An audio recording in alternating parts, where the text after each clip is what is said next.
He told me I was his biggest mistake. Then I pulled out an envelope that destroyed him in seconds. Hi everyone, before we get into today's video, I need your help. We've noticed that the channel's reach has been dropping a bit, and one of the best ways you can support us is by subscribing. It's quick, free, and helps us keep bringing you new and interesting stories.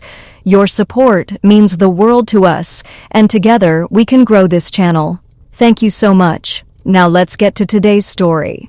I'm writing from a temporary account for obvious reasons, and I've changed some details to protect my anonymity. I knew this conversation was coming. I'd prepared for it the way generals prepare for war, meticulously, quietly, with every contingency mapped out. As I sat across from David at our usual corner table in Meridian Cafe, watching him stir his coffee with that familiar precision he applied to everything, I felt remarkably calm. The envelope in my purse seemed to pulse with its own energy, like a loaded weapon waiting for the right moment. "Sarah," he began, his voice carrying that tone I'd grown to recognize over the past few months, distant, measured, as if he were addressing a business colleague rather than his wife of 8 years. "We need to talk." I nodded, taking a slow sip of my latte. The foam art the barista had created, a delicate leaf pattern, was already dissolving. How fitting. "I'm listening." He leaned back in his chair, and I watched him arrange his thoughts. David had always been methodical, even in destruction. His dark hair was perfectly styled despite the early hour, his shirt crisp and unwrinkled. To anyone watching, he would appear to be the composed one in this scenario, the one in control. "I've been doing a lot of thinking lately," he continued, his fingers drumming once against the table before he caught himself and stilled them. "About us, about where we are, about where we're going." The words hung between us like smoke. I'd heard variations of this speech before in my imagination, during the sleepless nights when I'd lie awake listening to him breathe beside me, knowing he was dreaming of someone else. But hearing it now, in this sterile coffee shop with its ambient jazz and the morning crowd bustling around us, felt surreal. "And what conclusions have you reached?" I asked, proud of how steady my voice sounded. David's jaw tightened almost imperceptibly. He'd expected tears by now, or pleading, or at least some visible sign that his words were landing with their intended impact. Instead, I sat perfectly still, my hands folded in my lap, waiting. "I think we both know this isn't working," he said finally. "We're not the same people we were when we got married. We want different things now." "Different things," I repeated softly. "Such as freedom, space, the chance to figure out who we really are without?" He gestured vaguely between us. "Without all of this holding us back." I almost smiled. After 3 months of careful observation, of collecting evidence, of preparing for this exact moment, his euphemisms still managed to surprise me with their banality. Freedom, space, as if our marriage were a prison cell rather than a partnership he'd systematically destroyed through lies and betrayal. "David," I said, my voice gentle but firm, "just say what you came here to say." He met my eyes then, and for a moment, I saw a flicker of the man I'd fallen in love with all those years ago, the ambitious law student with dreams bigger than his small-town origins, who'd promised me adventures and a life full of meaning. But the flicker died quickly, replaced by something colder. "I've made mistakes," he said. "We both have. But I've realized something important over these past few months." He paused, and I could see him gathering himself for the killing blow. His shoulders straightened, his expression hardened, and when he spoke again, his voice carried the weight of a final verdict. "You were my biggest mistake, Sarah. Marrying you was the single worst decision I've ever made." The silence that followed was profound, not just between us, but it felt as though the entire cafe had gone quiet, as if the universe itself were holding its breath. David sat back, clearly satisfied with the devastation he believed he'd just delivered.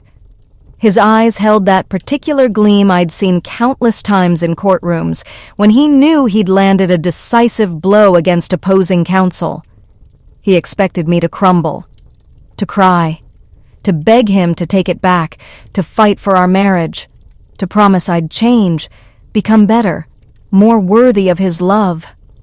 He expected me to make this easy for him by falling apart, by giving him the moral high ground he needed to justify what came next. Instead, I reached for my purse. "That's interesting," I said, my fingers finding the envelope's smooth edge, "because I have something for you, too." I watched confusion flicker across his features as I withdrew the manila envelope, thick, substantial, sealed with the kind of meticulous care I'd learned from watching him prepare legal briefs. I placed it on the table between his coffee cup and the small vase holding a single artificial daisy. "What's this?" he asked, but his voice had changed. The confidence was still there, but underneath it, I heard the first note of uncertainty. "Open it," I said simply. David stared at the envelope as if it might bite him. His hand hovered over it for a moment before he pulled back, looking at me instead. "Sarah, what are you playing at?" "I'm not playing at anything, David. I'm just giving you some context for your revelation." I smiled then, the first genuine smile I'd worn in months. "Go ahead, open it."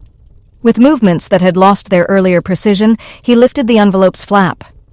I watched his face as he pulled out the first document, a printout of text messages, time-stamped and organized with the same attention to detail he'd taught me to appreciate in legal documents. His skin went pale. "Keep going," I encouraged softly. The next item was a photograph, printed in vivid color on expensive paper. David and a blonde woman I'd never met, sharing what was clearly an intimate dinner at Romano's. The restaurant he'd told me was too expensive for a casual Tuesday night when I'd suggested it for our anniversary. His hands were shaking now as he reached for the third item. Bank statements, highlighted in yellow to draw attention to specific transactions, hotel rooms, jewelry purchases, dinners for two at places I'd never been. "Sarah," he began, but I held up a hand. "There's more." And there was. So much more. Months of careful documentation, because I'd learned long ago that David respected nothing if not thorough preparation. Email printouts showing correspondence with not one, but 3 different women. Screenshots of dating profiles he'd created using photos from our vacation to Costa Rica photos, where he'd carefully cropped me out. Credit card statements showing charges at lingerie boutiques, flower shops, weekend getaways I'd never been invited to join. But the photographs were the masterpiece. Because David had been so careful, so sure of himself, so convinced I was the naive little wife who noticed nothing beyond my part-time teaching job and book club meetings. He'd never suspected I'd hired Marcus Webb, the private investigator I'd found through my divorce attorney.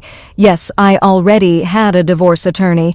The photos were artistically composed, almost elegant in their clarity. David entering a downtown apartment building with a redhead whose name, according to the accompanying report, was Jennifer Mills, a paralegal from his firm. David kissing a brunette goodbye outside the Marriott downtown. Monica Chen, recently divorced, works in marketing for a tech startup. David holding hands with the blonde from Romano's as they walked through Riverside Park. Amanda Torres, divorced mother of 2, substitute teacher. "You've been busy," I observed as he stared at a particularly damning photo of him and Jennifer Mills on what appeared to be a weekend trip to wine country. 3 concurrent relationships. That must have required quite a bit of scheduling coordination. David's coffee cup rattled against its saucer as he set it down with unsteady hands. "How long have you known?" I finished for him. "About 3 months. Right around the time you started working late every Tuesday and Thursday, which, by the way, coincides perfectly with your standing dates with Jennifer." He was scanning the documents now with the desperate speed of a lawyer looking for procedural errors that might save his case, but I'd been too thorough. Every piece of evidence was dated, verified, cross-referenced. I'd learned from the best, after all. "This is—" he swallowed hard. "This is a violation of privacy." I laughed then, a sound so genuinely amused that several nearby patrons glanced our way. "Privacy? David, you used our joint credit card to buy Jennifer that bracelet she's wearing in photo number 12. You charged your weekend with Monica to our shared account. Did you think I wouldn't notice, or did you simply not care?" The color was returning to his face now, but it was the flush of anger rather than the pallor of shock. You had me followed. You hired someone to spy on me. I hired someone to document the truth. There's a difference. I reached across the table and turned to a page he hadn't reached yet. This is my personal favorite. It was a screenshot of a text conversation between David and Jennifer Mills, time-stamped from 2 weeks ago. David, can't wait to get this Sarah situation resolved. Then we can stop sneaking around. Jennifer, how much longer do you think? David, not long. I'm going to end it this week. She'll probably cry and beg, but I'll be firm. Then we can move in together like we planned. Jennifer, what if she fights the divorce? David, she won't. She's too dependent on me, always has been. She'll take whatever I offer and be grateful for it. The silence stretched between us as David read his own words. When he looked up, his face had gone ashen again. That's not... I didn't mean... Didn't mean what? That you'd already planned to leave me before you even had this conversation? That you've been discussing your strategy with your girlfriend? That you've been so confident in my weakness that you never considered I might have plans of my own? I reached into the envelope and withdrew another document, this one bearing the letterhead of Morrison Klein Associates, the best divorce firm in the city. Petition for dissolution of marriage, I read aloud, citing irreconcilable differences and adultery, filed yesterday morning. David's jaw dropped. You can't. You filed for divorce? I can, and I did, along with a motion to freeze our joint assets, a request for spousal support based on your significantly higher income, and a rather detailed accounting of marital funds you've spent on extramarital affairs. I turned the page. The court date is set for next month. Sarah, listen to me. No, David, you listen to me. My voice cut through his attempted interruption with the kind of authority I'd watched him wield in courtrooms. You thought you were delivering a devastating blow when you told me I was your biggest mistake. You thought I'd collapse, beg, make this easy for you. You thought I was weak. I gathered the photographs into a neat stack, aligning their edges with the precision he'd always admired in legal documents. But you see, I've spent the last 3 months learning something important about myself. I'm not the naive little wife you married. I'm not the dependent, fragile woman you described to Jennifer. I'm someone who gets her facts straight before making accusations. I'm someone who plans ahead. I'm someone who, when wronged, doesn't get mad. I get thorough. David was staring at me as if seeing a stranger. What do you want? I want what I'm entitled to. Half of everything we built together, plus compensation for the marital assets you've squandered on your affairs. I want you out of our house by Friday. I want you to explain to your partners at the firm why your personal conduct has become a liability to their reputation. You wouldn't, he breathed. I reached into the envelope one final time and withdrew a thin stack of papers. Actually, I already have. These are copies of everything I just showed you. I've sent identical packets to your managing partner, your direct supervisor, and the 3 other senior associates on your team. I checked my watch, a gesture I'd learned from him. They should be receiving them right about now. The blood drained from his face completely. Sarah, you can't do this. This will destroy my career. Your choices destroyed your career, David. I'm simply documenting them. I stood, leaving the envelope and its contents scattered across the table between us. You thought I was your biggest mistake? The truth is, David, you were mine, but unlike you, I'm taking steps to correct mine. I slung my purse over my shoulder and looked down at him one last time. He was hunched over the table now, frantically shuffling through the documents as if he might find some loophole, some escape clause that would undo the careful destruction of the life he'd built on lies. The Jennifer situation, by the way, I added casually. You might want to give her a call. I sent her copies too, along with the evidence of your relationships with Monica and Amanda. I thought she deserved to know she wasn't as special as you led her to believe. David's head snapped up. You didn't. I did. Along with Monica and Amanda, of course. It seemed only fair that they all have the complete picture of who they've been dating. I smiled. Amazing how much easier it is to make informed decisions when you have all the facts, don't you think? I turned to leave, then paused. Oh, and David, if you try to contest the divorce or drag this out in court, I have 3 months' worth of additional evidence that I haven't shared yet. Phone records, hotel surveillance footage, witness statements from the private investigator. I'd prefer to keep this civilized, but I'm prepared for whatever approach you choose. As I walked toward the cafe's exit, I could hear him calling my name, his voice cracking with desperation. The composed, calculating man who had delivered his verdict with such cold precision was gone, replaced by someone panicked and pleading. But I didn't turn around. Outside, the morning air felt crisp and clean. I pulled out my phone and checked my messages. 3 texts from my attorney confirming that the papers had been filed and served. 2 missed calls from my sister, who I'd briefed on the situation and who was standing by with moral support. And 1 new email from Marcus Webb, the private investigator, containing what he called the final piece of insurance, video footage from the hotel security cameras that left no doubt about David's activities. I deleted the email without opening the attachment. I'd gathered enough evidence to bury him 10 times over. More would just be excessive. As I walked to my car, I thought about the woman I'd been 3 months ago. The woman who'd trusted blindly, who'd made excuses for her husband's increasingly distant behavior, who'd convinced herself that working late and weekend conferences were signs of professional dedication rather than personal betrayal. That woman would have been devastated by David's declaration this morning. She would have cried, begged, promised to change, to be better, to be worthy of his love. But that woman had died the night I found the receipt for Jennifer's bracelet in David's jacket pocket. What emerged in her place was someone harder, smarter, more calculating, someone who understood that love without respect was worthless, and that sometimes the most loving thing you can do for yourself is to stop accepting less than you deserve. My phone rang as I reached my car. The display showed Jennifer Mills's number. I'd memorized it from the evidence packets. I let it go to voicemail. Whatever she had to say could wait. I had more important calls to make. First, I dialed my sister. "It's done," I said when she answered. "How do you feel?" Lisa asked. I considered the question as I started my car. How did I feel? Relieved, certainly, vindicated.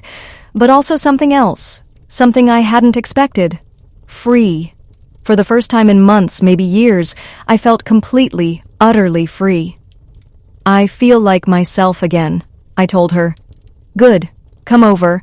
I'll make coffee and we can start planning your new life." As I drove away from the cafe, I caught a glimpse of David in my rearview mirror. He was standing on the sidewalk outside, the envelope clutched in his hands, looking lost and small. For a moment, I almost felt sorry for him. Almost. Then I remembered his words. "You were my biggest mistake." The certainty in his voice, the satisfaction on his face as he delivered what he thought was a killing blow. The months of lies, the financial betrayal, the casual cruelty of planning my humiliation with his girlfriends. No, I decided. I didn't feel sorry for him at all. 3 weeks later, I was sitting in my newly reorganized living room. David's belongings had been removed and donated to charity, per the terms of our separation agreement, when my doorbell rang. Through the peephole, I could see David standing on my front porch, looking haggard and desperate. I opened the door but didn't invite him in. "Sarah," he began, and I was shocked by how different he looked. His usual perfect grooming had given way to wrinkled clothes and stubble. His eyes were bloodshot, his hair unkempt. "We need to talk." "We're communicating through our attorneys now," I reminded him. "You know that." "Please, just 5 minutes. I need to explain." "Explain what? That you're sorry? That it was all a mistake? That you want me back?" I shook my head. "David, it's too late for explanations." "I lost my job," he said desperately. "The partners. They said my conduct reflected poorly on the firm's reputation. I can't find another position. No one will hire me." "I'm sorry to hear that." "Are you? Are you really?" His voice rose, and I saw a flash of the anger that had always lurked beneath his polished exterior. "You destroyed my life, Sarah. You destroyed everything I worked for." "No, David, you did that. I just made sure there were consequences." He stared at me for a long moment, and I could see him struggling to find the words that would move me, that would get me to relent. Finally, he played what I knew he considered his trump card. "I loved you," he said quietly. "I still love you. We can fix this. We can start over." "You loved me?" I almost laughed. "David, you used our joint credit card to buy jewelry for other women. You planned your exit strategy with your girlfriend before you even broke up with me. You called me your biggest mistake and expected me to thank you for the privilege of being discarded." I was confused. I was going through something. "You were going through 3 different women while married to me." "That's not confusion, David. That's a choice. A series of choices." I started to close the door, but he put his hand against it. "What about forgiveness?" he asked. "What about compassion? You used to be kind, Sarah. You used to believe in second chances." "I used to be a lot of things. Naive, trusting, willing to overlook red flags because I believed in the best in people." I met his eyes. "You taught me better." "So what now? You're just going to let me lose everything? My career, my reputation, my future?" "Your future was never my responsibility, David. It was yours. You chose to gamble it on lies and affairs, and you lost." I pulled the door firmly closed between us. "Those are the consequences of your choices. Live with them." Through the door, I could hear him calling my name, but his voice grew fainter as he finally walked away. I watched through the window as he got into his car. Not the BMW he'd been driving when this all started, but an older Honda he must have bought used. Even from a distance, I could see his shoulders shaking. A year ago, the sight would have broken my heart. I would have run outside, taken him in my arms, told him we'd figure it out together. I would have sacrificed my own well-being to spare him the consequences of his actions. But that woman was gone. In her place was someone who understood that compassion without boundaries is just enabling, and that sometimes the kindest thing you can do is let people experience the full weight of their choices. I returned to my book and my tea, enjoying the quiet of my house now, according to the final divorce decree that had been signed last week. Outside, rain began to fall, pattering gently against the windows. It was a peaceful sound. My phone buzzed with a text from Marcus Webb. "Saw the news about your ex-husband's disbarment proceedings. Thought you should know Jennifer Mills has filed a civil suit against him for fraud.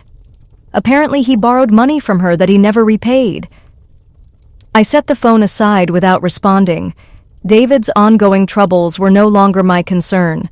I'd moved on to building something new, a life based on truth rather than lies, self-respect rather than desperate accommodation, strength rather than the illusion of safety that comes from avoiding difficult realities. Sometimes, late at night, I wondered if I'd been too harsh, if there might have been a way to handle the situation with more mercy, more grace. But then I remembered the look on his face when he told me I was his biggest mistake, the satisfaction, the certainty that he was delivering a devastating blow to someone he considered weak and disposable. No, I decided each time I'd given him exactly what he'd earned, nothing more, nothing less. And in the end, that felt like justice. Cold, perhaps, but perfectly fair. The envelope had contained more than evidence of his betrayal. It had contained my liberation from a marriage that had been slowly killing me, one lie at a time. David thought he was ending our story with his cruel declaration, but in reality, he was just giving me permission to write a new beginning. And what a beginning it was turning out to be.